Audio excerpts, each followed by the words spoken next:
We would like to hope that the present series will advance two useful purposes.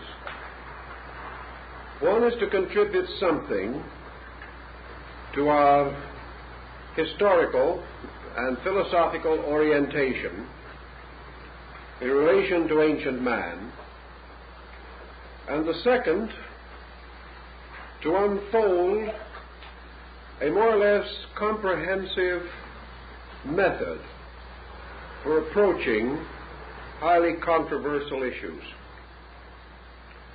We know that the Atlantean hypothesis is held to be a simple, inevitable fact by some, who are unfortunately in a position where they cannot too strongly sustain their positions. It is also held to be a myth by others who have inadequate means of supporting their negative point of view. Thus, actually, we are in the presence of a mystery story, a story which must be examined in the weight of such evidence as is available, recognizing with Aristotle that rational evidence is acceptable in any learned group. In other words, the workings of the reasoning faculties can as truly and completely demonstrate a fact as so-called scientific method. Nearly all so-called scientific fact has either come from reasoning process or led to it. Therefore, the facts, apart from reason, lose most of their utility. But reason, if trained, may achieve facts not demonstrable on the level of academic observation or experimentation. Thus, we must try throughout this entire series to estimate our values, to gather such evidence as can be gathered, to interpret it with a largess of spirit which is consistent with good sense, thoughtfulness, and thoroughness. We are not seeking to attain an easy believing, but also we are not interested in denying merely because others have denied, or doubting because doubts are fashionable. What then is our basic problem? This problem deals with the existence of a comparatively important culture group at a time which we would generally regard as prehistoric. Perhaps better we should say that this group stands in the dim dawn light between prehistory and history. The moment we begin to consider this period, we learn several important negative facts. The first is that in spite of our achievements in many branches of learning, we have not been especially successful in pushing back the boundaries of history. We divide the world now into two distinct groups or periods, one historic and the other prehistorical. About prehistorical eras in general, we have a fair knowledge. We know something of the primitive man. We have the Piltdown skull, the Neanderthal jaw, and things of this kind, which tell us that at a remote period, the primitive ancestors of humanity lived upon this earth, struggled against the natural hazards of their times, fought monstrous animals, and perished into limbo, leaving but primary and rudimentary artifacts or remnants of their survival. By geology, we come to some knowledge, and by the further aid of ethnology and anthropology, we have a picture of the remote world. We also have a fair picture of the modern world, from the rise of the civilizations of Egypt and those which flourished in the valley of the Euphrates down to the present time. It is this strange, shadowy interval between the prehistoric world and the historical world that we know that gives us the most baffling problem. We are unable to trace the emergence of civilized man as we know him. We are also confronted with a curious circumstance that historical research sustains, namely that for the most part, history is the continuing record of the collapse of systems, of cultures, the decay of peoples, the decline of nations, the disintegration of empires. History is almost an unbroken record of things dying, fading away, falling into neglect and oblivion. Thus, our history of races is a history of decline and fall. Scattered around the earth are the prehistoric records and remnants of peoples called the old people. These peoples we have neither any clear way of envisioning, nor can we adequately reconstruct their mode of life. For the most part, the records and remains of these people are to be found in stone, carving, or monument. To such we must add the usual accumulation of the ancient rubbish pile, broken pots, ancient decorations, primitive implements, and equally primitive ornamentations. Yet as we look around through these early shadowy remnants of things, we see flashes of considerable cultural insight. We do not know where this insight came from, but we observe a strange conglomeration of things extremely primitive and flashes of high genius.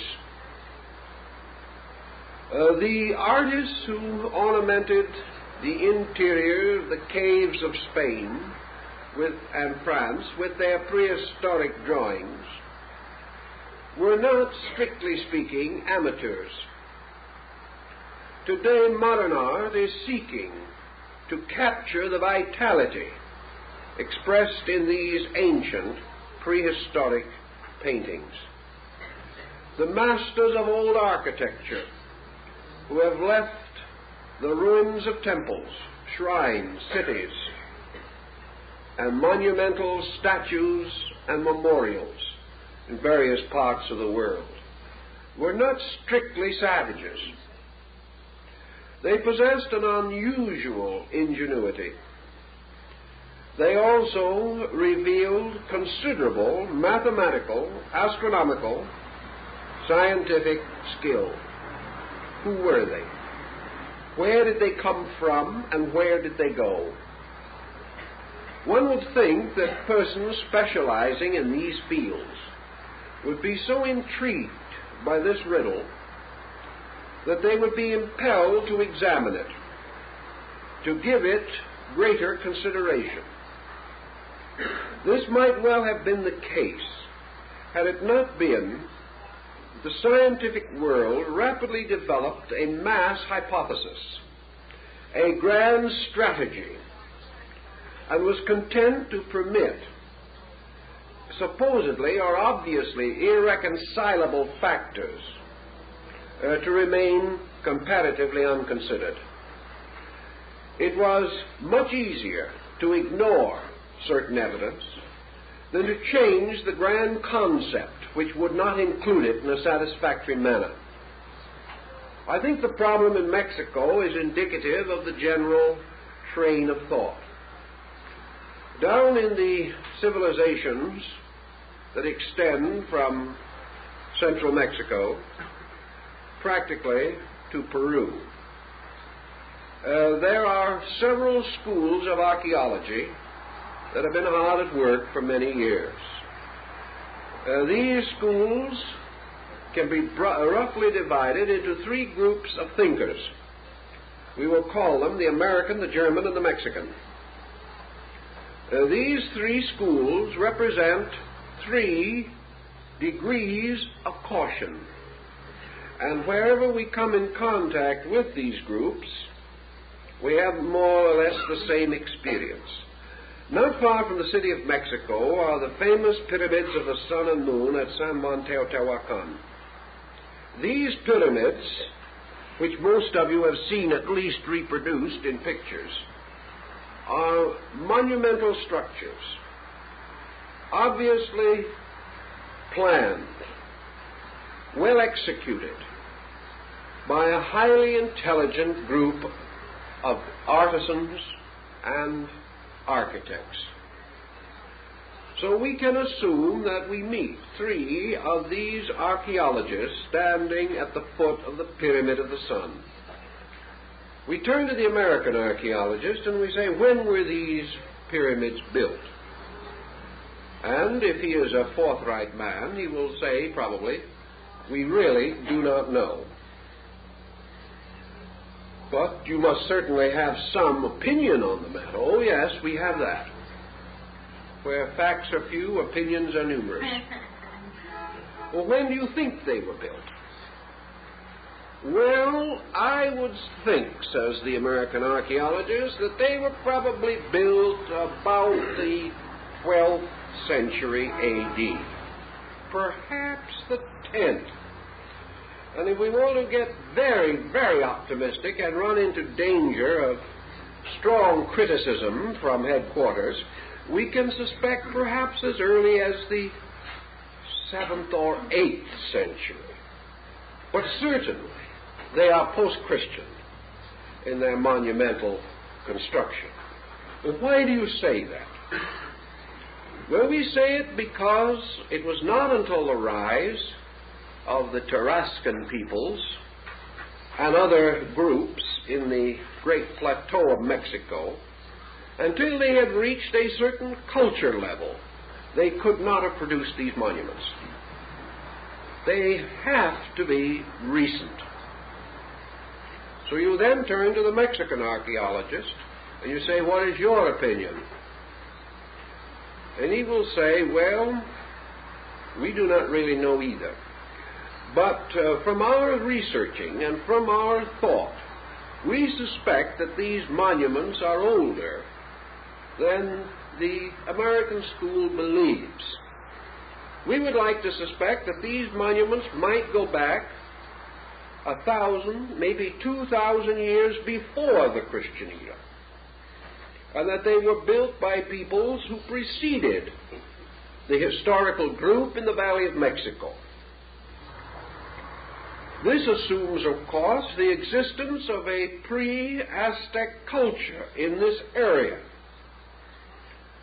And according to the German viewpoint, the existence of such a culture is intimated in the remaining records of the Nahua peoples, for they distinctly seem to imply that these monuments were ancient at the time when they first reached the great plateau of Mexico. So the German scientist is inclined to be a little more generous. Then you turn to the Mexican scientist, who actually is in a strange way in the best condition and position to understand the achievements of his own people.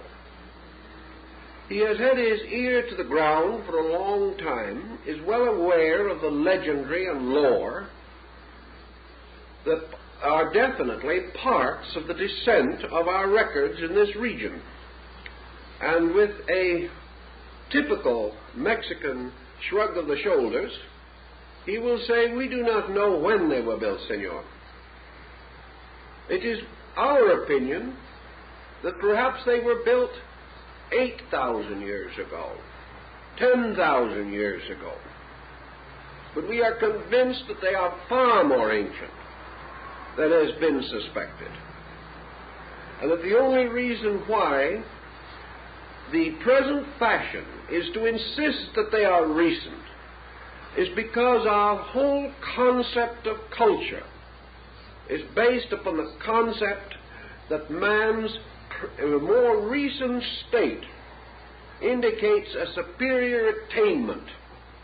Therefore, that the man of the dawn of time could not have produced such monuments. Our picture of him does not permit him to have such ingenuity and advancement.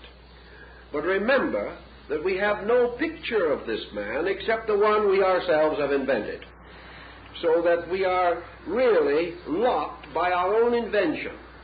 We have come to a conclusion, and we are trying to make the facts fit into the conclusion.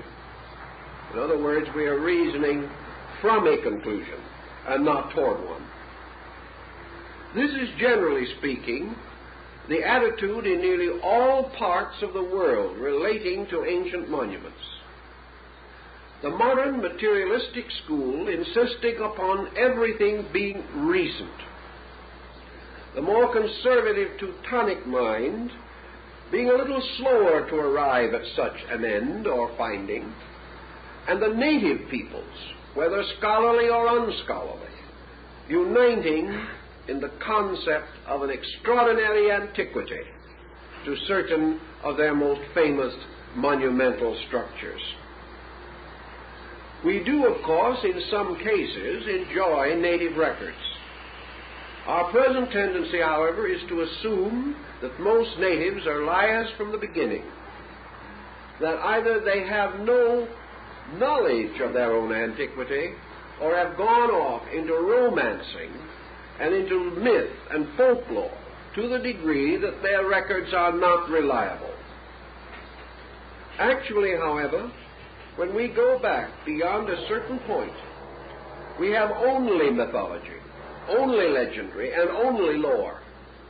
If we eliminate these completely, we simply have no contact at all with man prior to the dynastic rise in Egypt. Thus we can say that some of these buildings may be recent, some of them may be ancient.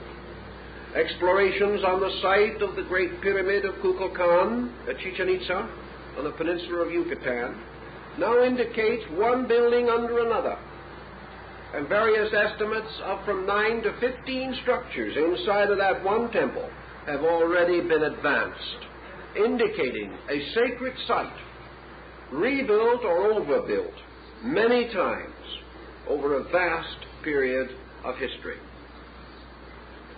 Thus, by degrees, the need for a concept of a culture, a comparatively advanced culture, appears over the horizon as we begin to seek reasonable or rational explanations for familiar things.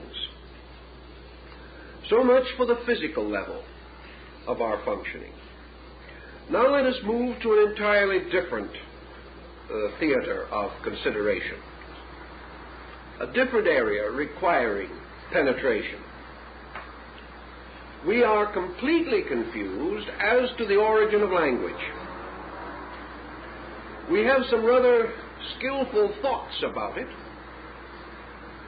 but still we are unable to explain a number of important things. We accept much, question little, and hope for the best. On another level, equally important, we are without any adequate knowledge as to the origin of the sciences that we now consider basic. Who invented mathematics and when? This question would really probably prove disconcerting even to the best historian of mathematics. We simply do not know. Wherever we find the person or the condition which seems to suggest origination, we immediately strike a legend, or immediately strike a statement of that person that his knowledge was derived from some other source. We cannot pin down the original of these different forms of learning. This is especially true when we turn from history to Stonehenge, or to the great Druidic or pre-Druidic monuments in Brittany, in France. Here, immense mazes, tremendous architectural structures, covering huge areas, and arranged with considerable mathematical skill, must certainly precede the periods in which we believed mathematics to be available to man. We are therefore searching religiously, philosophically, scientifically, ethnologically, anthropologically, for the beginning of the human race.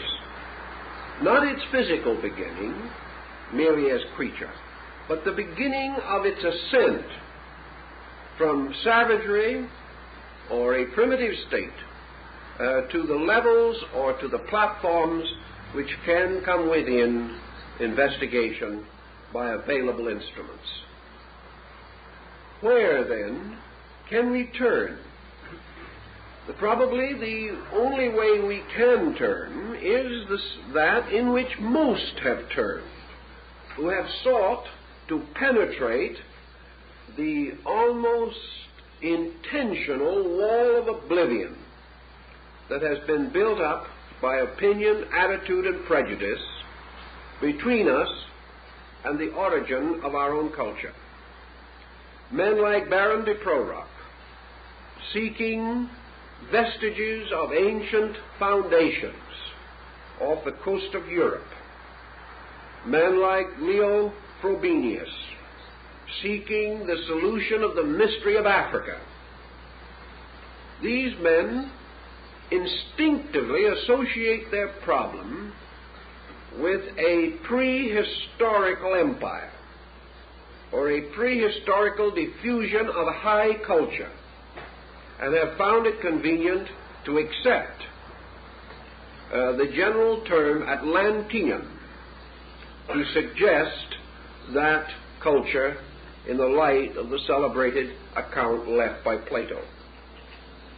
So let us think for a moment about Plato's record, as we are to deal first, in our first evening, with the Greek-Egyptian foundation of the Atlantic fable. We have every reason to believe that the discussion of the Atlantic island contained in the writings of Plato arose from the maturity of his years and has been preserved for us in the collected works of one of the greatest minds and the most admired intellects that humanity has produced. It would be difficult indeed to assume that the author of the Statesman and the Republic, the man whose mind so accurately and astutely estimated nearly every social and human problem, could have merely been fictionalizing, or have been himself easily deceived by some legend or lore. The actual story of Atlantis, as recorded by Plato, came to him from one of his disciples, a young man descended from the old Athenian lawgiver Solon. Solon, who flourished about the 6th century BC, was one of the 7 wise men of Greece. And it is very important to realize at this time that Solon is not included among philosophers, nor is he considered a mystic. He is not regarded as a scientist, and he was certainly not a theologian. Solon was exactly what our modern semantic association with the word Solon would indicate. He was a statesman. As a statesman, he was bound to the political and physical problems of his country. His primary contribution to Athenian life was a solution to the problem of the mortgage stones, which were heaped up on the corners of land to indicate various easements and various financial liens upon the properties. As during the course of centuries these properties changed hands and were mortgaged and remortgaged, a situation of considerable complication arose. The heaps of mortgage stones became so large there was no land left to till. So Solon had to fight with the problem of the ancestral and historical indebtedness of the Greek peoples. He solved this rather neatly, and also is remembered as the man who liberated the Grecians from the unhappy and difficult law permitting imprisonment for debt. It was not until the Middle Ages in Europe that this law was revived, and we are happy to say that it is now gone. If it wasn't gone today, there'd be no one out of jail. Now, Solon visited Egypt because of the general respect of the Grecians for the political and diplomatic skill of the Egyptian rulers. Egypt was a theocracy, uniting in the person of the pharaoh both priest and king. Egypt was also deeply versed in ancient laws and had a very skillfully developed system of legislation and jurisprudence. Solon went there, not in order to discover lost continents, but to find out some way to remove the mortgage stones. It was during this trip that the priests of Sais communicated to him the legend of the lost Atlantis. Solon was profoundly affected by the story, which he undoubtedly received as an historical fact. He was shown a pillar of mysterious metal, which was said by these priests to have been erected prior to the destruction of Atlantis, and to have carved upon its face in hieroglyphics the story of the great catastrophe. Solon, hastening back to Greece, became involved in the proper administration of his statecraft problems. Being a man of advanced years, he tells us that he was unable to advance and philosophize the story of Atlantis. He therefore left it as he had received it, in record only, passing it on to his descendants. And one of these descendants finally brought it to the attention of Plato. The record has also some dating. Solon, as we say, flourished about 600 BC. And according to the ancient story, the Atlantic invasion of the Greek states occurred about 9,000 years before the birth of Solon. This would put it somewhat in the neighborhood of 11,500 years ago. This kind of dating brings us into an arena of timing in which modern man has almost no records. a period in which, however, it is inconceivable to him that a great culture could have flourished. Remember, this culture was important in the terms of the Greeks and Egyptians. Therefore, we have every reason to assume that whatever this Atlantean culture was, it was not like ours, but if it had a parallel, would have been more like that of those ancient nations of 4,000, 5,000, or 6,000 years ago, with which we have some historical acquaintance. According to the Egyptians, the Atlanteans attempted the conquest of Europe.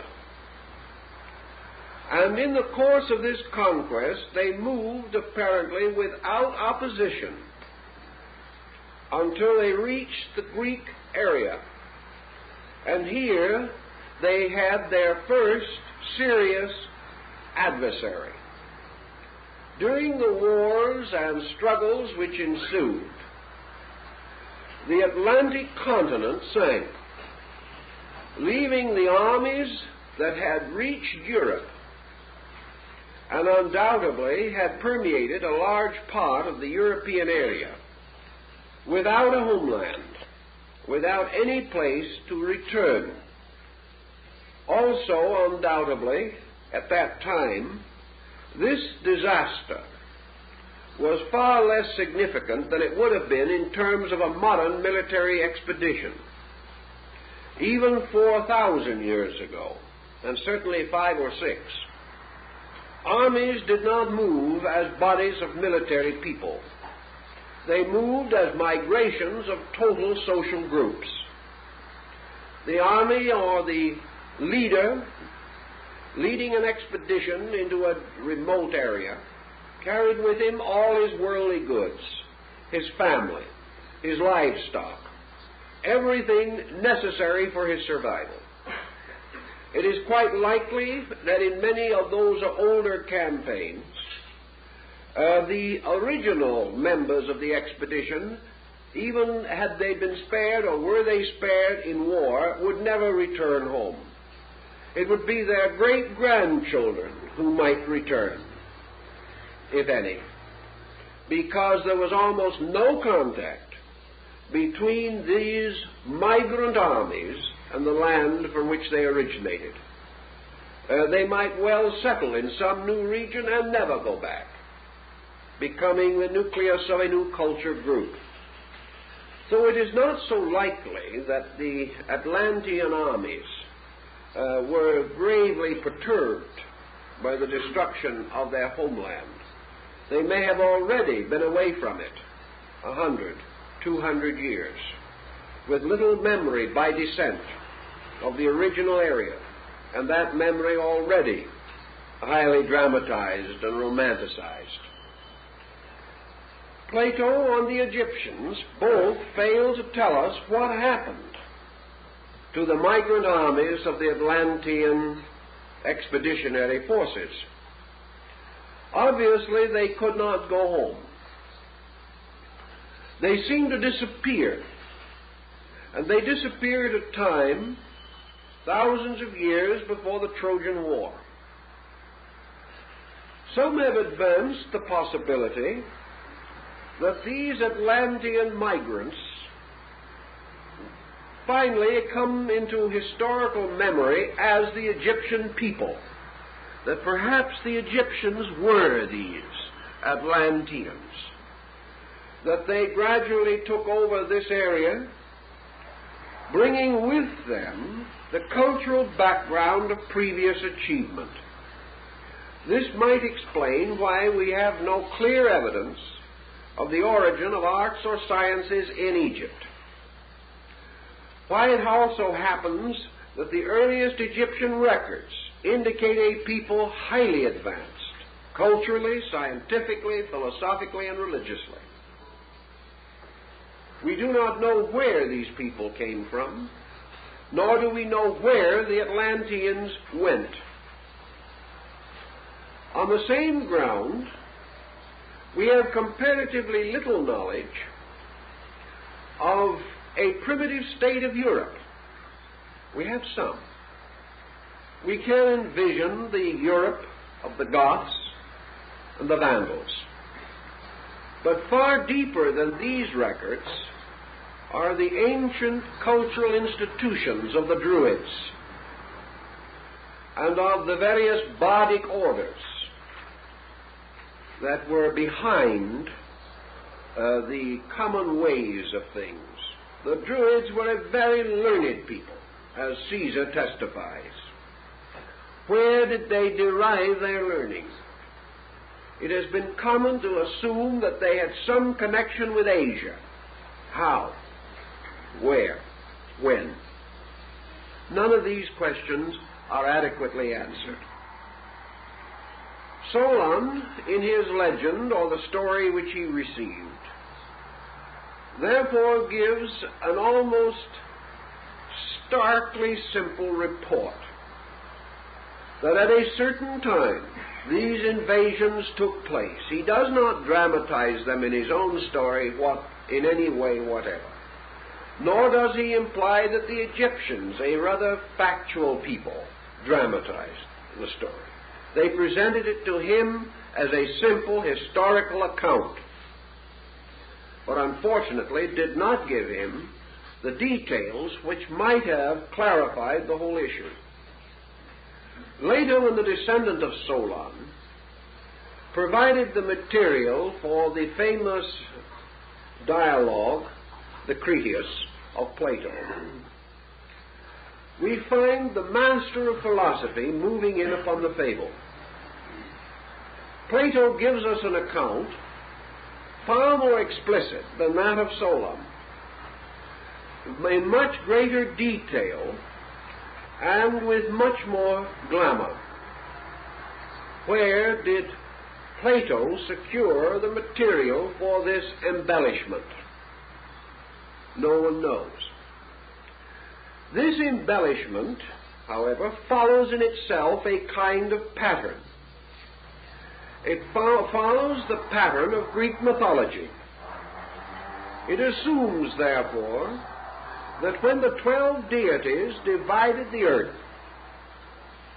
that the seas and the great oceans were assigned to the deity Poseidon, and that from him and from his descendants came the mysterious empire of Posidonius.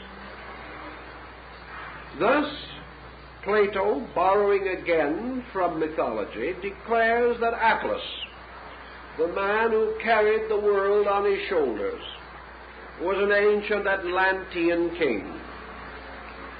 And Plato further points out the tremendously vital code of laws given by Poseidon to his people and to his children, the laws which became the basis of the great legislative system of the Atlantean state.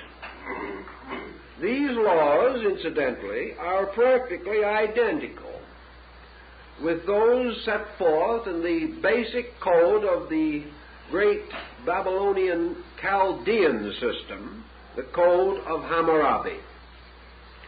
Thus we have Plato implying that a great culture, a powerful religion, important mysteries or secret religious institutions originated in this great Atlantean nation.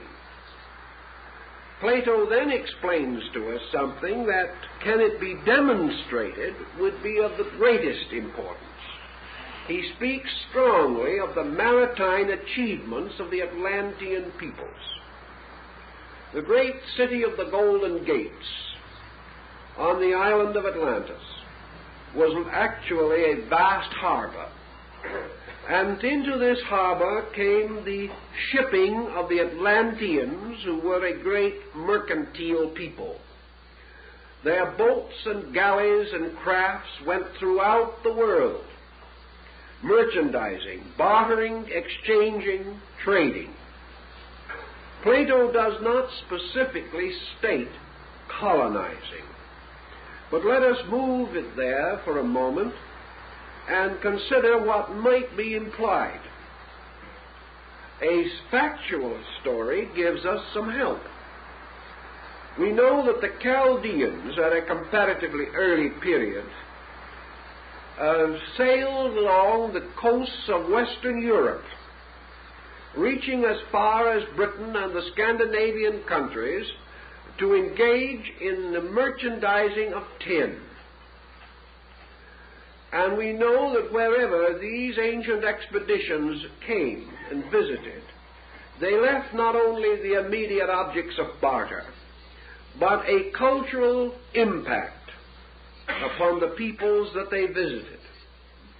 In other words, wherever the Chaldeans bartered, they left something of their philosophy and their culture, further testified to by the experiences of Caesar in interrogating the wise people of Gaul and Brittany. Thus, the migration of a great mercantile project traveling into very far areas would certainly imply the establishment of trading centers, trading posts, outposts of one kind or another, and even permanent settlements. The trader is always the same, and along the routes of his journey he leaves indelible impressions of his vices, his virtues, and his achievements. This brings us to another important situation.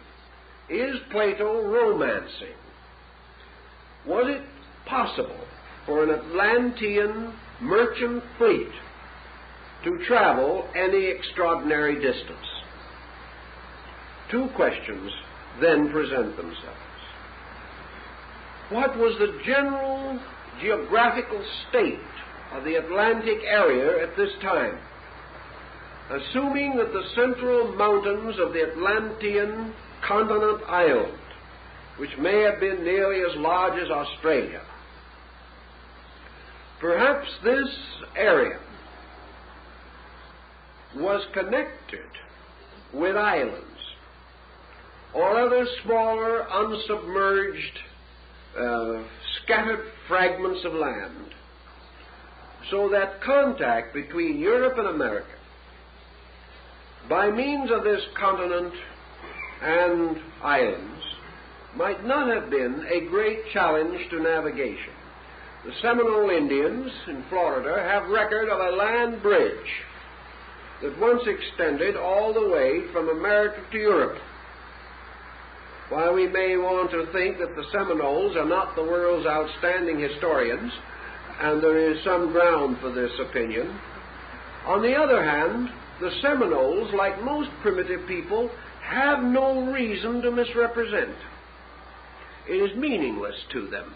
There is nothing to be gained, no purpose whatever, because they are not solving any problem and they were in need of no hypothesis.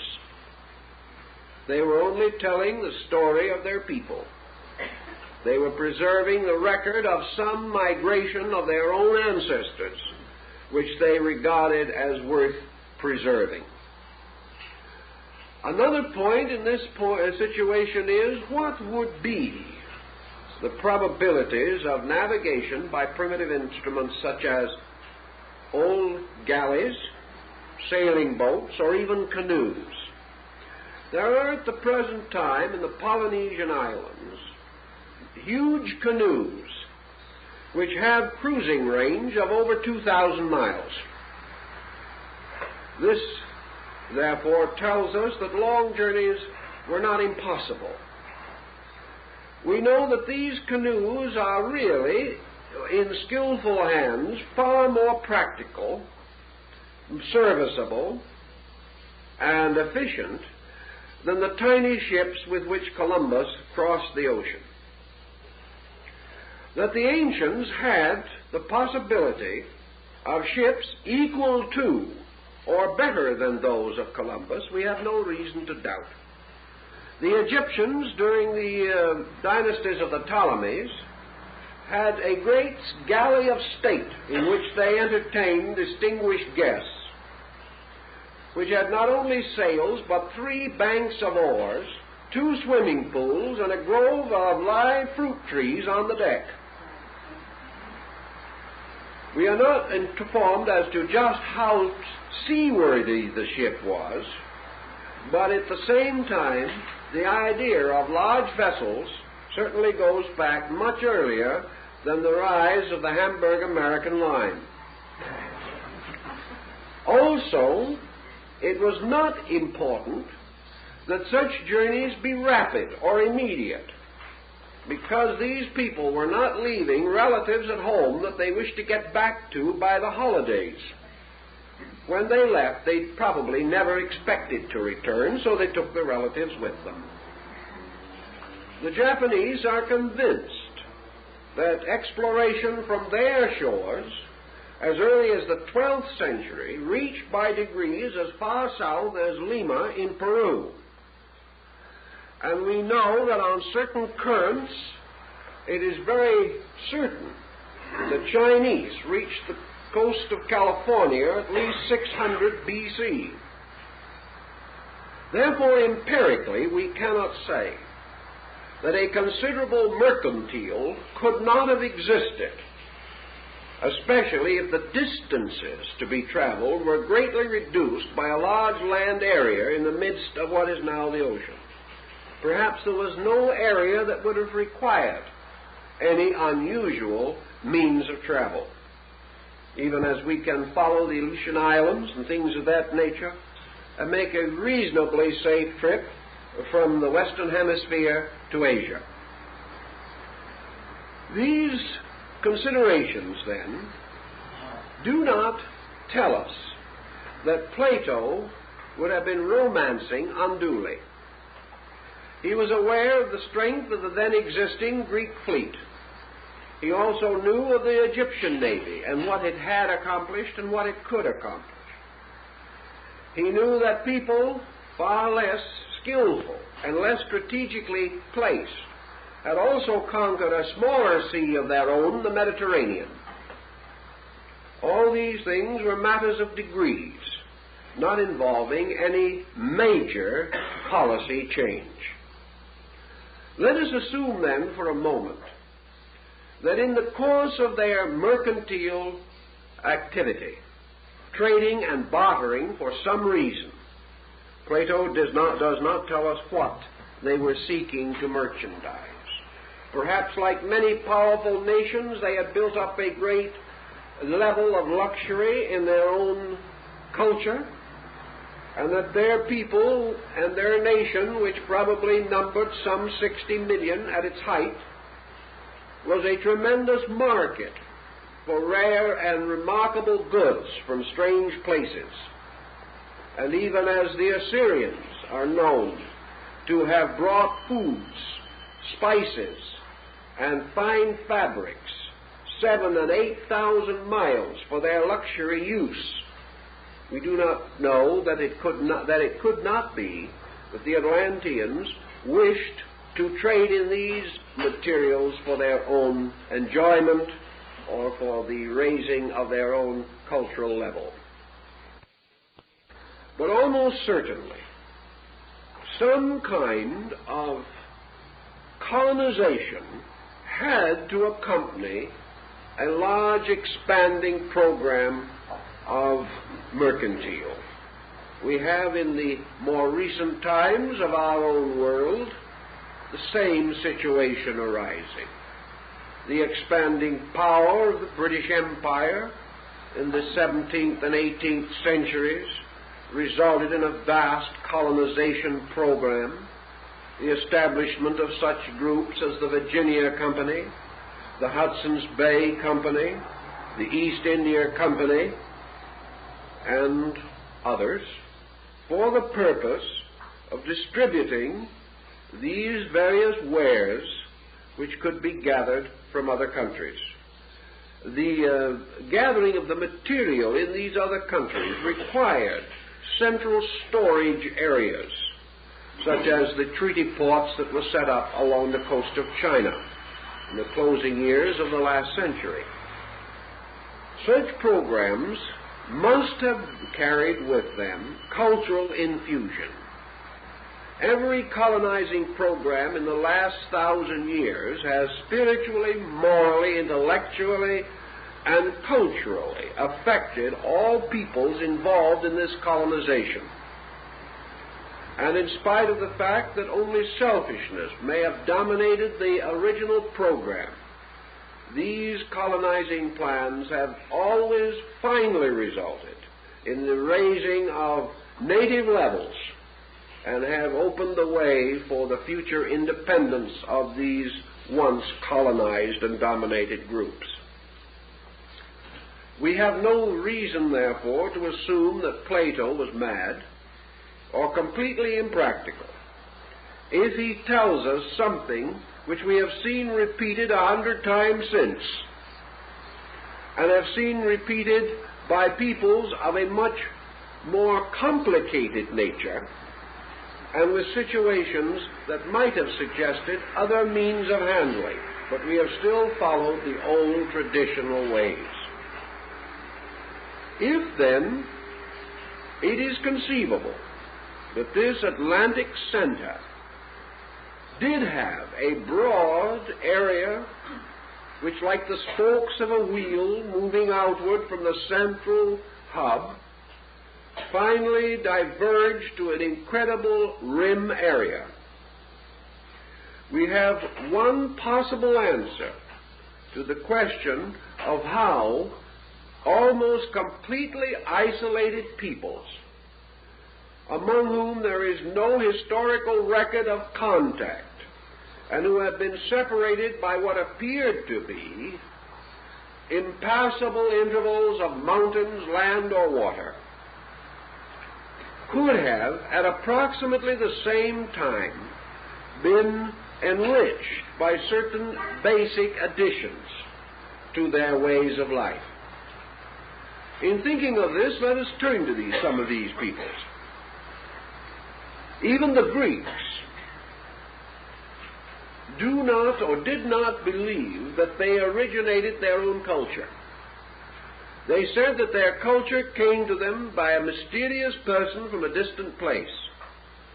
If you go into the Polynesians, if you go into the Northwestern American Indians, or the Southwest Indians, or the old Iroquois League, or the Plains Indians, if you go into the Eskimos' culture, or to China, Japan, India, Persia, Syria, Assyria, Egypt, there is not one of these culture groups that will take the responsibility for having originated its own culture.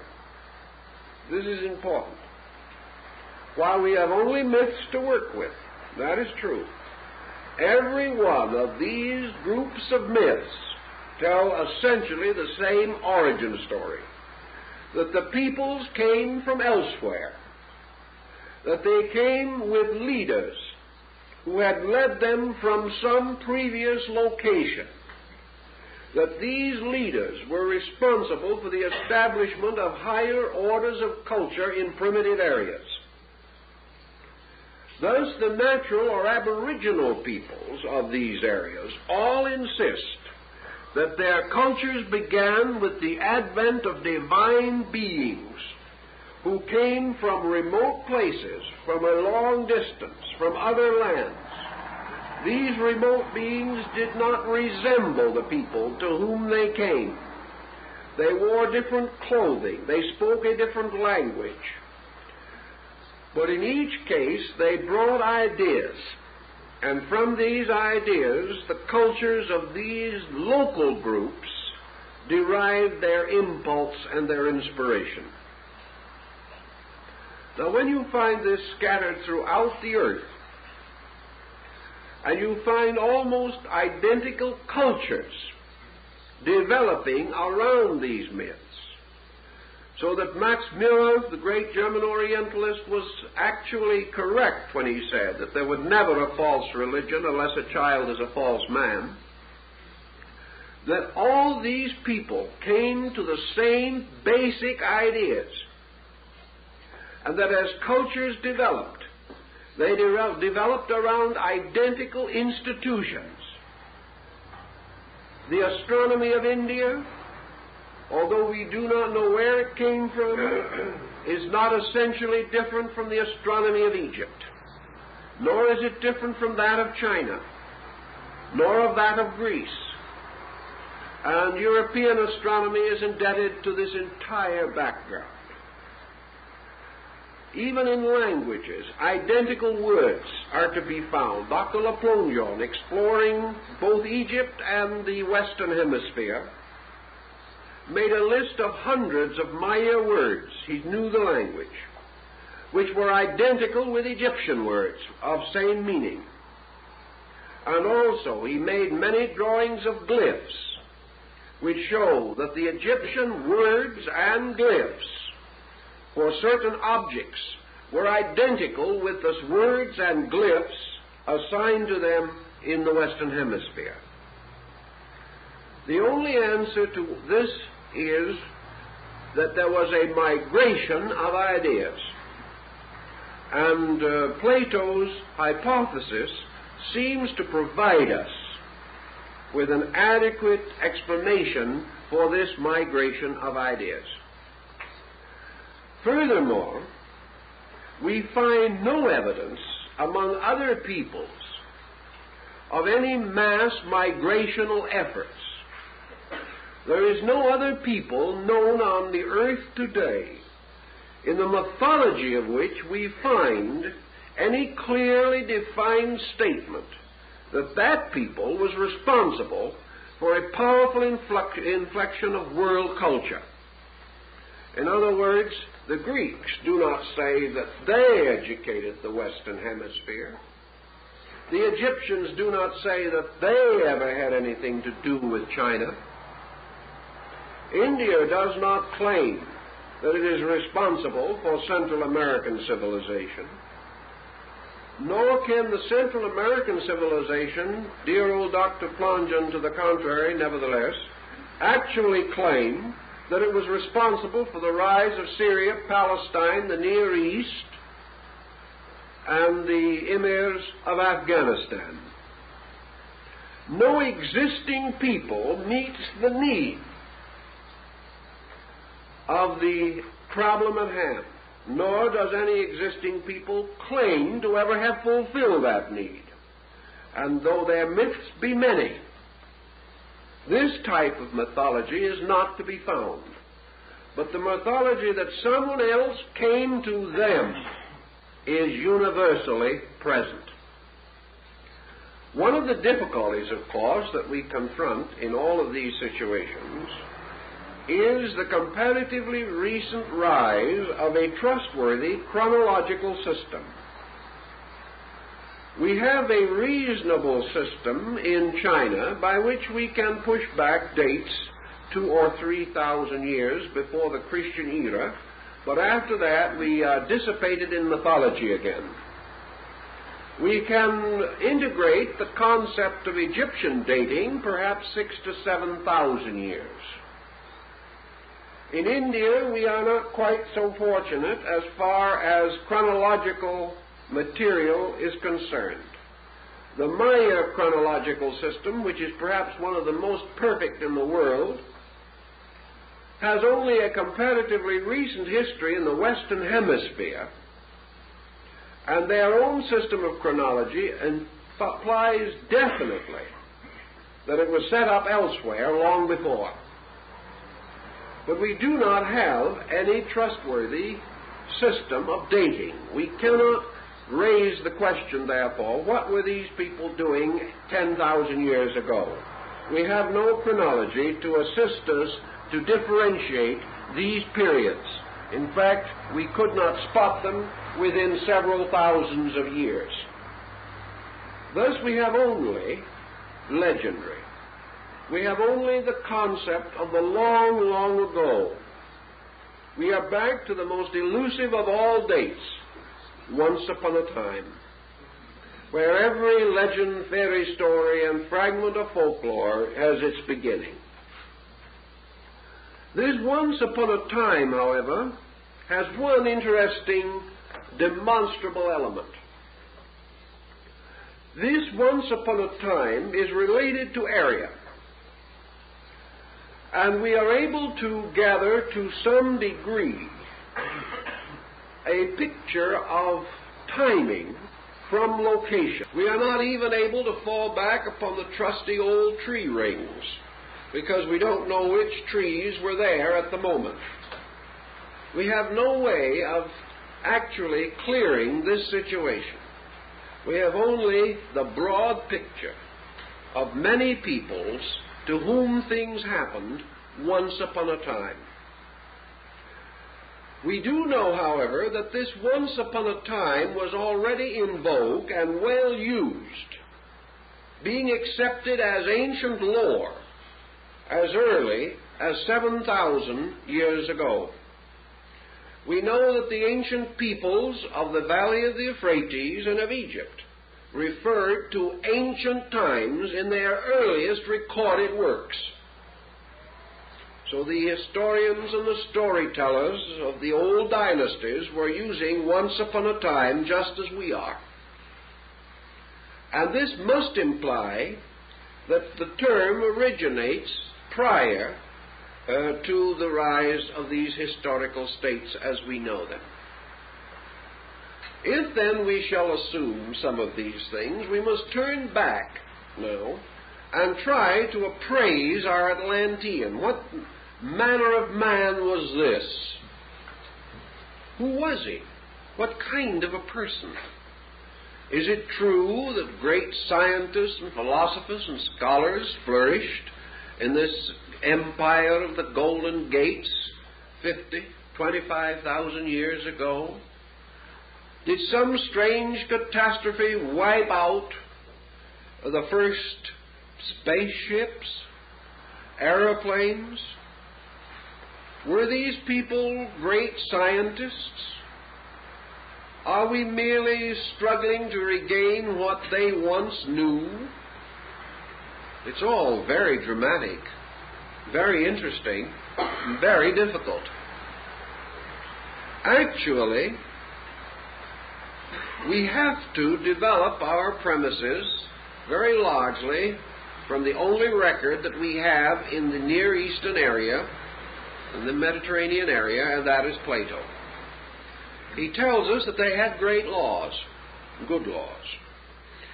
He tells us that they built a great temple to the deity Poseidon, and that in this temple was a magnificent statue of the deity, that these people worked precious metals, that they were able to plate the walls of their city with orichalcum, a mysterious metal of the greatest hardness, like the plates or scales of a suit of armor. These people had armor, spears, bow and arrow, or at least some similar weapon. They were able to make war, and they were sufficiently aggressive so that it was not until the Athenians arose against them that they met any resistance in their migration. They domesticated the horse, which was sacred to the god who was the ruler of their land. They possessed the knowledge of the tilling of the soil, and from the description of their harbors, their earthworks, their ships, their laws, their ancient hierarchical orders, the descent of their rulers, their princely and priestly families, their knowledge of medicine, law, and science, from all these fragments put together, we must have been in the presence of a reasonably advanced type of person. Now, this does not mean, by any circumstance, that we must regard the Atlantean as a miracle or a wonder of wonders. All we need to do is to see him standing in the background of the ancient world, standing against the background of the great dynasties of Babylonia and Egypt, standing perhaps almost like some vast pre-Egyptian in the midst of the city which he had built, the city of great monuments and pyramids, a wonderful city, on a wonderful land, fertile, which he was able to cultivate, where he had learned to gather the fruits of the fields and to sow the grain. He had gained much knowledge. It would be almost inconceivable that the gods of the islands would have written tablets, inscribing them with their instructions, and this Plato simply tosses in, had not the people had a written language. Nor would he be likely to refer to these achievements had they no histories or historical records. So we must assume that perhaps, as in the case of Egypt or Greece, that some at least of the Atlanteans were literate, that they possessed a written language and could preserve history, that they could also preserve chronology, and that perhaps they are some almost hypothetical Mayan, a learned person such as those met by Cortez when he arrived in the Western world and beheld for the first time the Venice of America, the city of floating ships and islands, ruled over by the wise and colorful Montezuma. Now, how do we gain any further knowledge of this? We gain it again by going to the myths of these circumference peoples, the mysterious beings who came to them in the dawn of time, responsible for their advancement and their knowledge, are always attributed as possessing such attributes as we have listed. In other words, they were persons wearing armor, apparently a kind of chain or scale armor, which caused them to resemble fishes.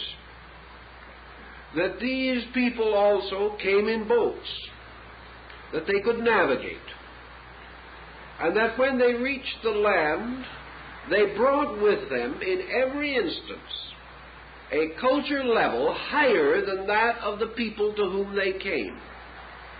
The picture is therefore that at least in the area under consideration, this colonizing was into primitive regions, as was the case in the 18th and 19th century in many cases, and that these various merchants or maritime adventurers actually developed primitive peoples and secured from them valuable commodities. In exchange, they left the inevitable record of their presence. Perhaps they sent missionaries. Perhaps they established permanent colonies. These things we cannot know with certainty. Now, if this was occurring 10, 12, 14,000 years ago, 20,000 perhaps, what was the state of the rest of the world? What was the state of the rest of the world when Great Britain produced its colonial empire? It was not a world of Great Britain and savagery. It was a world of several great cultures, and a world in which, by its own peculiar nature and skill, Great Britain was able to create this vast mercantile commonwealth. Now, it is not at all necessary that at the time of the Atlanteans, no other civilized people existed. There is much to indicate that great migrations moving from northern Asia were also to be considered as important. For the beginning of the great Arya migration, which was to finally take the place of the Atlantean world and to dominate the culture which we now know, was certainly underway, moving into the theater of world affairs, down through the valley of the Sind and the great Indo-Gangetic plain of India. It is quite probable, likewise, that the migrations of this Atlantean area might have carefully avoided large and powerful nations that also had existence. It may never have reached them, having been limited largely to the great Atlantic area. Or it may have reached them and fraternized with them. We have no record that it warred with them. Plato would imply from his account that there was no such thing as war as we know it until it was developed by the Atlanteans, that they were the first mortals to engage in war. If such is the case, perhaps they were the first whose ambitions, perhaps towards world dominion, brought them into conflict with the ambitions of others, or brought down upon them the resentments of exploited groups or pillaged culture systems. However we may wish to view this, Plato then moves into a moral ethical consideration in which he points out that the destruction of Atlantis was due to the disobedience of the princes and their peoples, who departed from the laws which had been given to them by their divine father, the god of the seas. And as retribution for these errors, terrible catastrophes descended upon them, and they were destroyed. Plato's account ends at this point. No one knows why. It is possible that Solon's account also so ends, or that Plato, concerned with other essays, neglected this one, or perhaps purposely he intended it to go no further. In any event, we have the powerful concept of such a cultural center. This causes us then to begin to patch together the framework and remnants of the old cultures of the world, in an effort to discover, if we can, such common material as could well have been derived from a single source. We have considerable such material available to us. For example, one of the earliest accounts relating to this arriving out of the sea of the stranger on his ship or upon his raft of serpents is that related to Dagon, the Babylonian Chaldean culture hero. Dagon, or Oannes, the man who came out of the sea with the body of a human, with the head of a human being and the body of a fish, might well represent our mysterious Atlantean merchant or navigator. That he came out of the sea means merely that he came over the horizon. That he was riding upon a dragon means only that he came upon a ship. The messengers of Montezuma thought that Cortez had arrived on a dragon and declared they had seen it from the shore. So we can pretty well consider what this means. Perhaps dragon carving on the bow of a boat. Perhaps merely the sail or the oars, resembling many legs, led a very primitive people to believe that a sea monster had risen before them. In any event, what was the first thing that this seaman taught to the people in the valley of the Euphrates? The first thing that he is said to have given them was good government. Good government meaning social organization.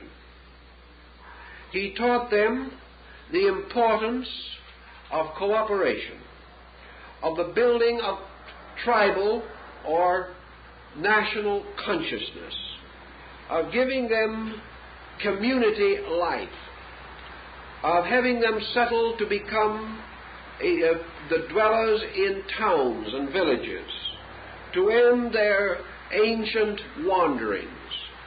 He also taught them to cook their food, which previously they had eaten raw. He taught them that it was not necessary merely to fish for their food with a bone hook. He taught them how to snare and capture animals.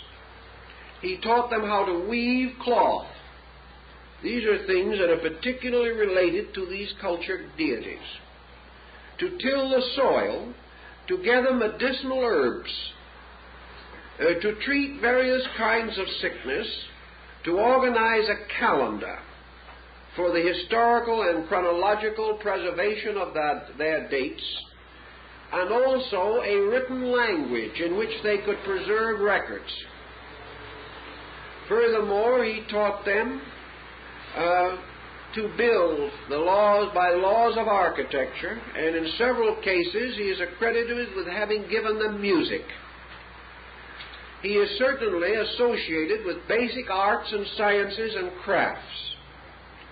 And before the completion of his mysterious sojourn with them, he had given them the momentum, the impetus to achieve to a new level of social greatness. Now, in several instances, we observe thinly veiled what may be the realistic answer to the problem, namely that this same man taught them to gather various plants, taught them to mine the earth, taught them to catch birds for beautiful plumage, and also to raise special fruits and harvests, leading to their prosperity. This implies that this visitor was setting up a proper situation for an exchange of goods. In other words, he was helping these people to develop skills, presumably with the idea that after they had produced this goods, he would take it and merchandise it for them. Furthermore, there is evidence that this stranger left artifacts behind him.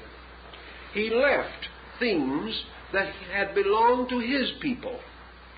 These became sacred relics, regarded with the most profound veneration.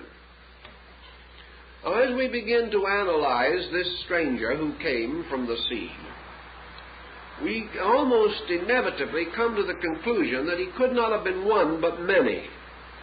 And this is again sustained by the records.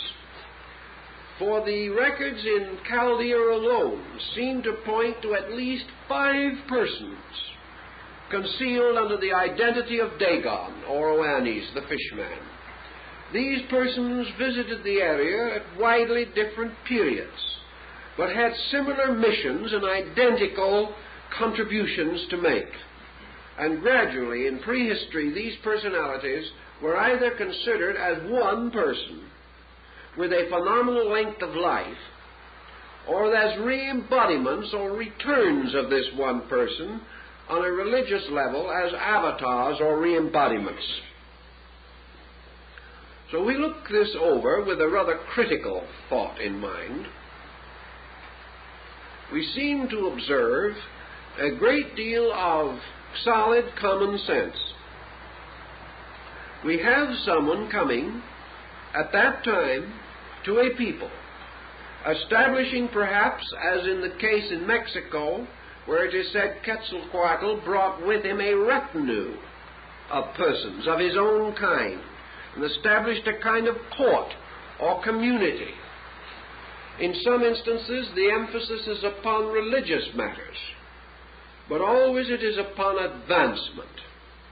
And in every instance, the same second act takes place. The strangers departed in due course, usually having appointed a successor or someone from among the people to carry on the program that had been started.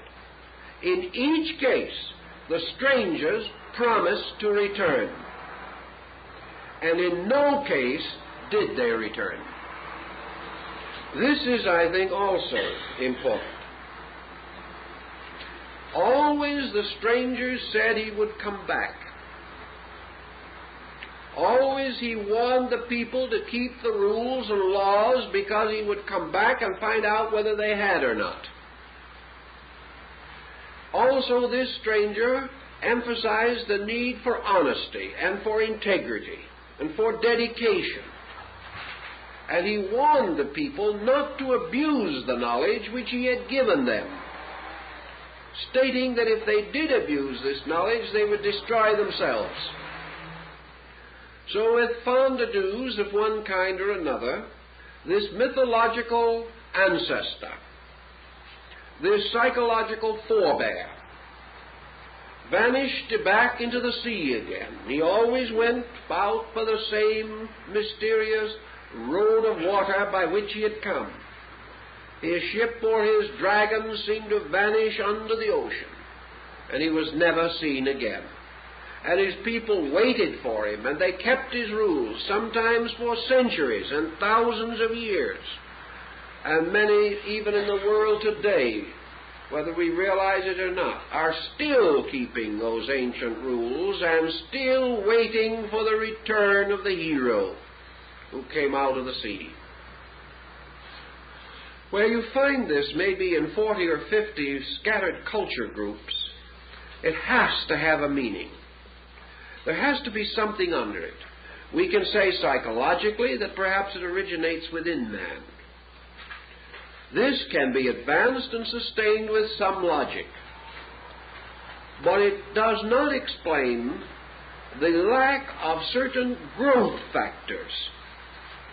These primitive people say and demonstrate by their later action, yesterday we were savages. Then this man came, and immediately we were no longer savages. Within 50 years, within 20 years, within 100 years at most, these primitive peoples began to record their history. They changed their grass huts into great buildings. Sciences, arts, and crafts burst into bloom. Here they are. Yesterday they were not. And they tell us that the reason why this change was so rapid was because this knowledge was given to them. It was not evolved the slow and difficult way requiring thousands of years of gradual cultivation. This was given to them as a kind of birthright, a heritage. And they took it upon themselves and in a very short time gained astonishing proficiency. Consider the modern situation. As a result of the entrance of higher culture groups into primitive areas, many backward areas of our earth have been completely transformed in 150 years. We know this is happening. And we know that within the next 50 years, many new states and nations that 200 years ago were savages will sit as civilized human beings at the tables of our conferences. Thus rapidly does this contact bring with it the change in the state of things. This may also explain why, under the tremendous impulse of this almost divine mystery, for with ancient peoples everything that cannot be understood is sacred, under the impulse of this hero and the legends rising around him, small groups of persons became the custodians of the deeper phases of his laws. The knowledge that he could not or would not wish to have forgotten was communicated to the old ones, the priests. They apparently were among his earliest converts, the local native wise men. He formed them into schools, into a kind of group of elders, perhaps his form of a privy council or of a legislative body to surround him and protect him and advance his projects. When he was gone, these legislators he had trained became the keepers of his wisdom. They are the ones that then proceeded to initiate young people into this body as time went on so that the secrets could not be lost. In some cases, the secrets were lost. Some cultures became totally extinct, and we have no remnant or record of them as surviving. In the stronger and more healthy groups, however, there was survival. And this survival means that in a reasonably short length of time, these peoples emerged almost simultaneously or very closely allied in time sequences. and that suddenly the curtain of history rolls up, and we see history. And we see it coming into our understanding. But behind this history is nothing but secrets. Ancient institutions dedicated to the gods, to the sciences, to the arts, and to the religions. Each of these gods part of a strange order of beings. Now let us remind ourselves of one other thing, that even in the times of Plato and Thales and the other great Greek thinkers, there was a hypothesis strongly held that the gods had originally been mortals. Also, among the Egyptians, Plutarch tells us that the great gods of Egypt were antediluvian kings who had been deified after death. Now this has more or less disappeared from our thinking, but perhaps it also has a bearing upon this present consideration. We do not mean to imply that all religion rises merely from prehistoric history. We do mean to imply, however, that between man as a worshipping being, worshipping the great creative principles of life, and man in his present complicated theological structure, there is an interval of interpretation, of impersonation, of personification, by means of which hierarchies or pantheons of divinities have arisen in nearly all parts of the world. These divinities, in most instances, like the Olympian gods, the Aces of Scandinavia, or the great Egyptian gods of Philae and Luxor, these deities have their stories. They have their histories. They have legends about them. They have their persecutions and their problems, their fortunes and their misfortunes.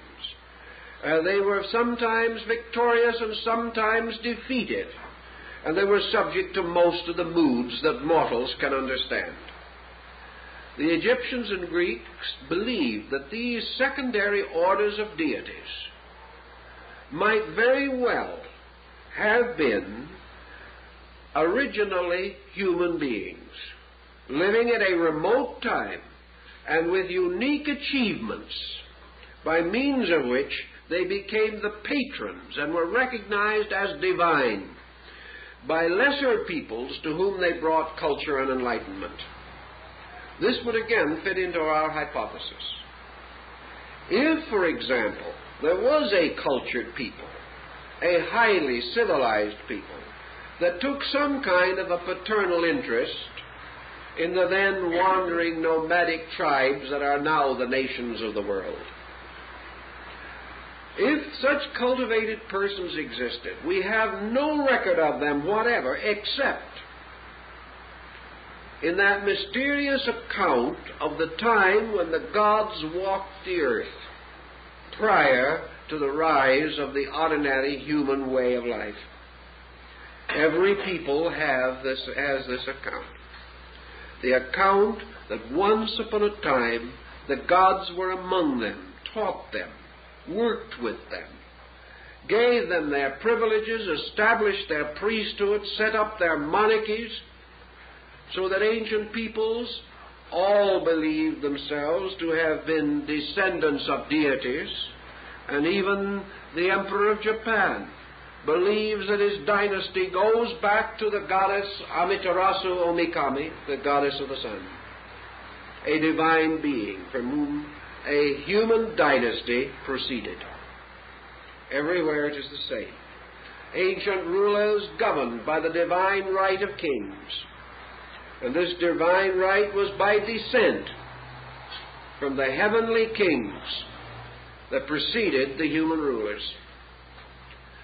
This thinking could take considerable interpretation, for it could well be that behind the history, this dim band that we cannot penetrate, is the band of these ancient gods.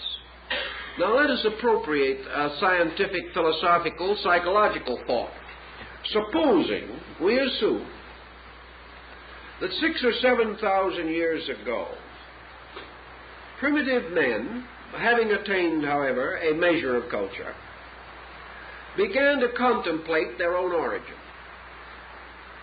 Suppose, for example, that the Eskimo or some of the totem Indians had a long history and were going back to try to develop a concept of where they came from and who these great gods were from whom they were descended.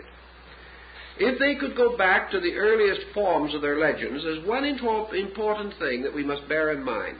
It is very difficult for any people or even an individual to imagine clearly a state superior to himself unless he is in the presence of example.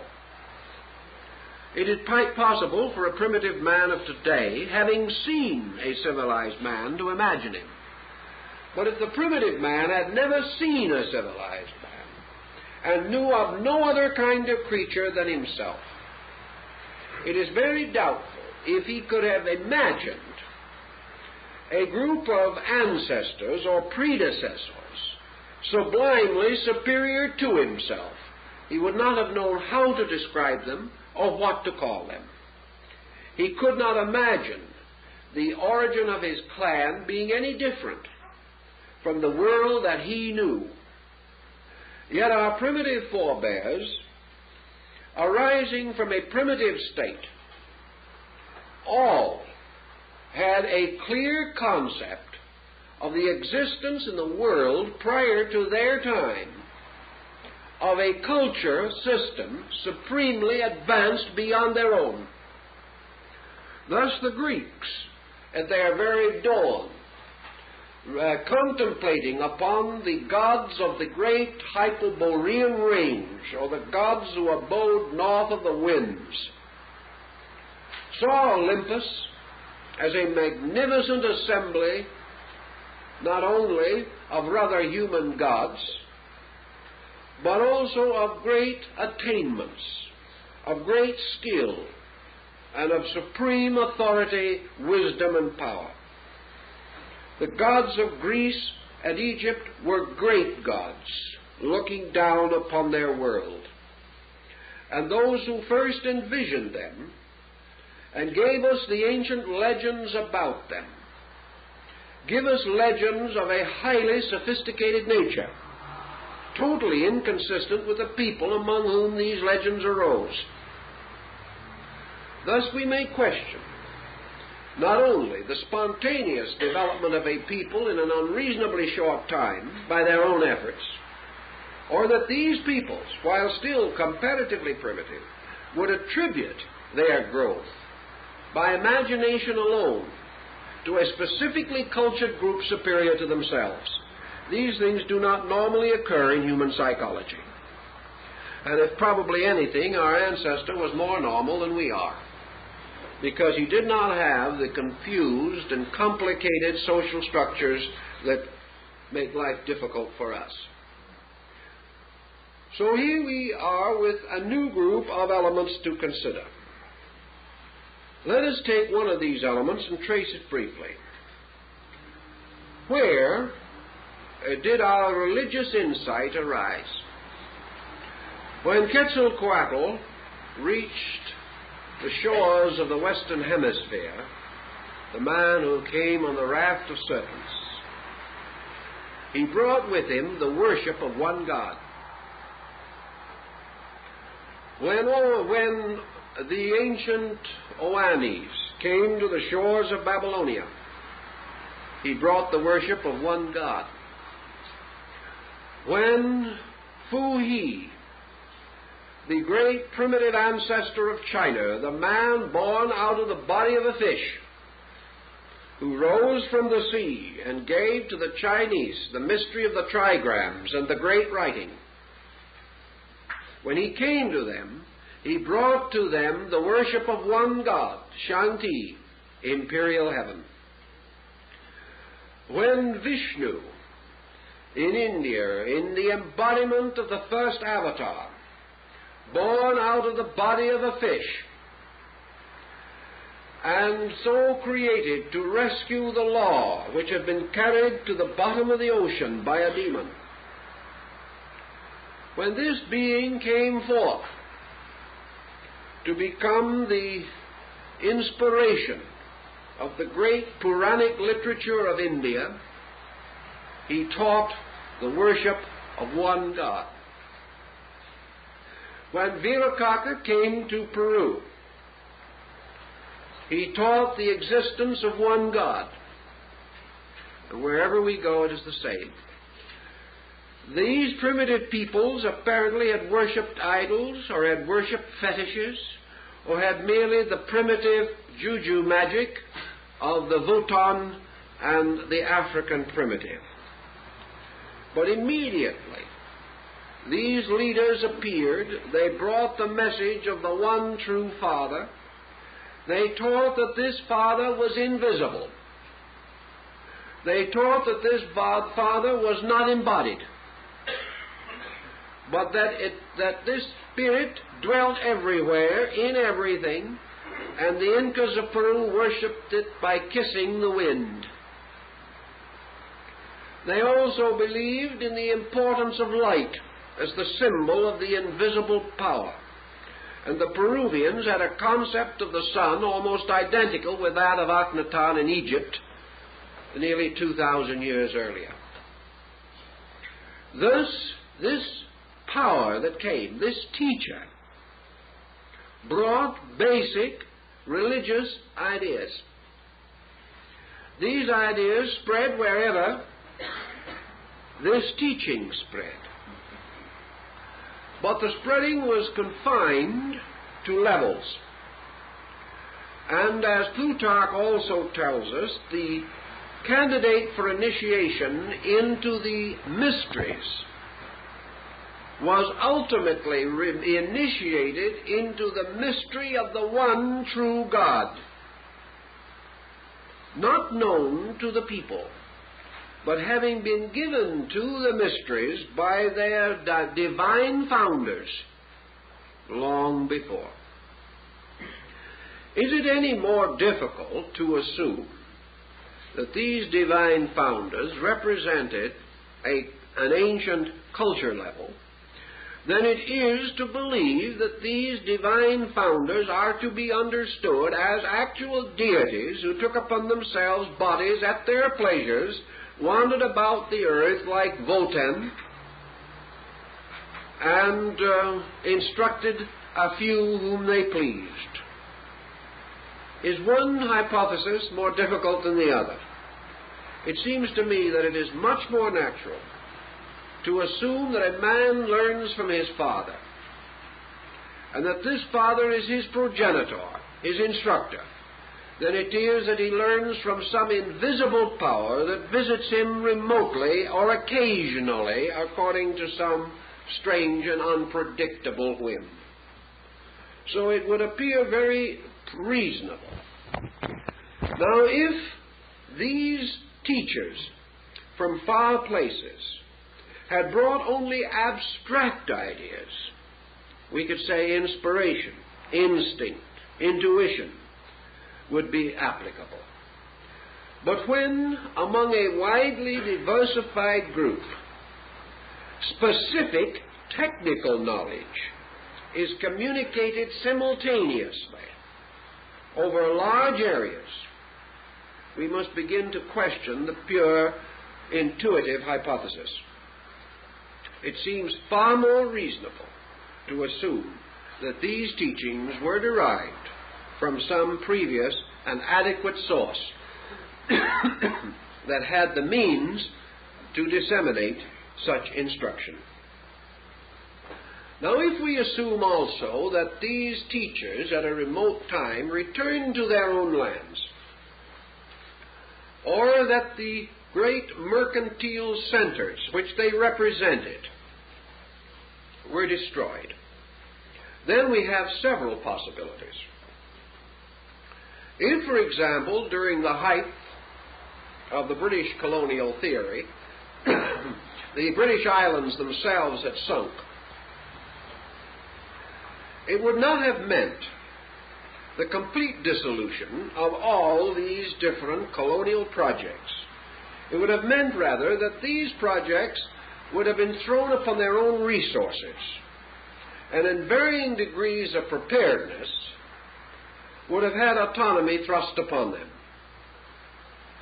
It would also mean that such travelers, merchants, scholars, missionaries, humanitarians, as survived because perhaps they were either on the sea or in these distant regions at the time of the catastrophe, would be required to establish new domicile and probably would remain with the groups where they had created areas of prestige.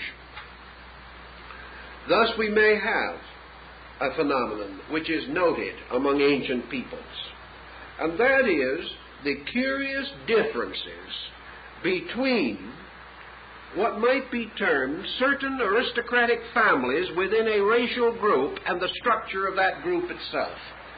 Sir Marco Polo, who visited Angkor, the great Khmer center in Indochina, the ruins of which are another unsolved riddle, declared that it was perfectly possible to tell the members of the aristocratic and royal family because of the complete difference in the color of their skin and in the structure of their features. Although these people had been born there and had ruled there for centuries, they were not the same stock. Now, the legends in that area are also rather explicit, and the concept seems to suggest that in all possibility the Atlantean group may have lain at the root of dynasties in areas under their control or domination. That this group intermarried or perhaps selected certain racial stock for the extension of its own sphere of influence, and that there may therefore be definite traces of Atlantean bloodstream in non-Atlantean peoples who were reached at that time, and whose achievements centered around certain heroic groups within their own structure, as, for example, the caste system in India. We have every reason to believe that this caste system was set up deliberately to prevent the mingling of the bloodstream of the Aryas from the north, who were coming down into India, and the ancient primitive stock of the Dravidians. To preserve the dynamic of the new bloodstream, the caste system was instituted. There are small caste systems on practically every island of the Polynesians. There are small caste systems in every tribe in Africa. These caste systems seem to speak of the descent of certain families that had custodial rights at ancient times. And the proof that there was a setting aside is in the structural difference in these classes, a difference which cannot be accounted for by any difference of opportunity or environment, or any known difference of racial background. Thus we have the possibility, which has been long affirmed, that the religions of man came from these semi-divine beings, that these religions are all aspects of one faith, that this one faith, or the Vedas, the law, that this faith had its root in some central religious core, and may very well have been the religious code of Atlantis. It is very close to the pronouncements given by Plato concerning the nature of this code for the government of the Atlantic islands. Also, although Atlantis was an empire kingdom, the laws were such that they consoled Plato tremendously in the development of his concept of democracy. The liberties, privileges, and rights of the Atlantean peoples indicated a high degree of socialized attainment. This attainment could well be the impetus which caused other peoples, receiving it for the first time, to feel that it led them out of bondage and brought them a new vision of the dignity of man. This whole problem, then, would rest upon what would happen if this hub area, as Plato has described, was destroyed in 24 hours, carrying with it to death nearly 60 million human beings. If such a catastrophe occurred, it would mean one of 3 or 4 circumstances. First, the breaking down, the collapse of this colonial relationship, insofar as those more remote areas which were seldom reached and only occasionally contacted were concerned. Such areas would have only a dim legend at best of some strange person that came to them, changed their way of life, and never returned. The second group, where more permanent voyaging had set up some type of semi-permanent structure, would have the more clearly defined social impulse to go on, to build empire. A third group, in which perhaps would be involved some of these Atlantean survivors themselves, who thereby took on and took over the rapid progress of certain social and racial groups, might have resulted in the rise of the mythological kingdoms of the remote past, these brilliant and wonderful states that came out of nothing and flourished and gained so vast a reputation that men believed that they belonged to the gods. These Atlanteans who stayed could well have been gods walking among men, living with them, as Quetzalcoatl is said to have lived for many years, and finally either dying or departing. One interesting point in connection with this story is that although these gods did come and perform these services and were apparently divine beings, most of them are reported to have died. 2 things. Either they went back to the sea, or else they remained and died. There are a number of accounts that they did remain and die, as for example the mound for the god Odin, or Wotan, which is still to be seen, the grave near Uppsala in Scandinavia. An ancient monumental mound said to be the graves of the gods. That these gods died of various causes is also suggested. And in some instances, the legends are so confused that it seems as though later generations, trying to preserve the heroic nature of these deities, did not wish to let it appear that they had died. Yet Osiris died at the hand of his brother Typhon. The ancient gods and godlings, though greatly revered, were in a strange way mortal. And out of this mortality came this descent, this benediction by which a new generation of rulers came into existence. And among some tribes these were supposed to be the continuous re-embodiments of the same ruler, as in the case of the Dalai Lamas and Panchen Lamas of Tibet. Thus, many things fitting together fit into Plato's narrative. The problem of disobedience, which caused the destruction of Atlantis, might also very well play into our situation, because these peoples are regarded as the originators of war. And war certainly was among the earliest indoctrinations of mankind. That primitive warfare probably existed in the most primitive society, we do not doubt. But the great political development of warfare also emerges in the dawn of modern time, in the dawn of our historical period. Yet there are scattered about the earth's ancient battlefields in which highly trained troops went into war thousands of years ago, thousands of years before the conquests of Alexander and Caesar, and perhaps long before the siege of Troy. The machines of war, the instruments, and the political and military theories of war also come down to us from a long, long ago.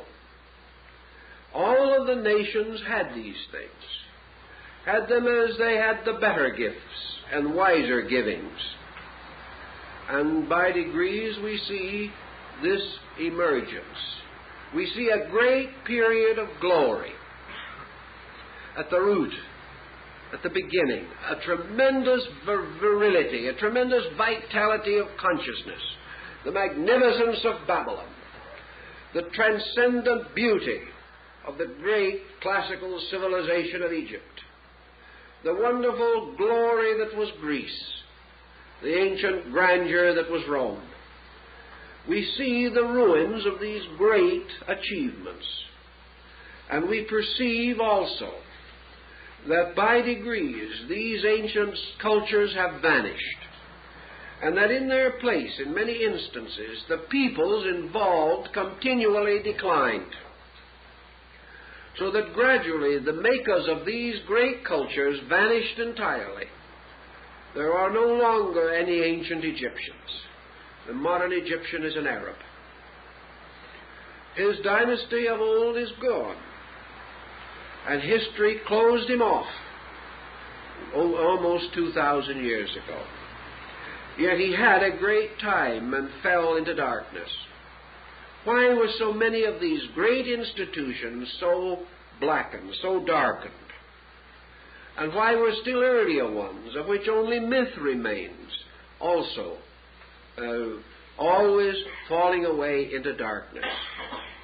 It seems that the great vitality of these cultures was imparted from some level of knowledge, from some measure of understanding, more dramatic and dynamic than has ever since come to the world. That these early impacts lifted men dramatically to a great achievement, and then came the story of life as we know it, the story which is nothing more than man drifting away from the truths he has learned, compromising, selling out his principles, leaving the ancient footings of ethics and ideals, transgressing the laws of the great beings who came to him in the dawn. They warned him that this would be their own destruction, but the people would not listen. They continued to fall away, so that our history is largely a falling away from the great spiritual foundations and a drifting into material accomplishments, a drifting perhaps which Plato could cover under his concept of another Atlantis, in which man is submerged by the sea of his own thoughts and is drowned in the processes of his own mind. In any event, this, I think, is the Greco-Egyptian core of our subject, the farther core from which so much else has to come, and upon which we must build our next consideration, which will be to begin the analysis and examination of the various records in various areas dealing with this subject and the effort we shall make to evaluate them.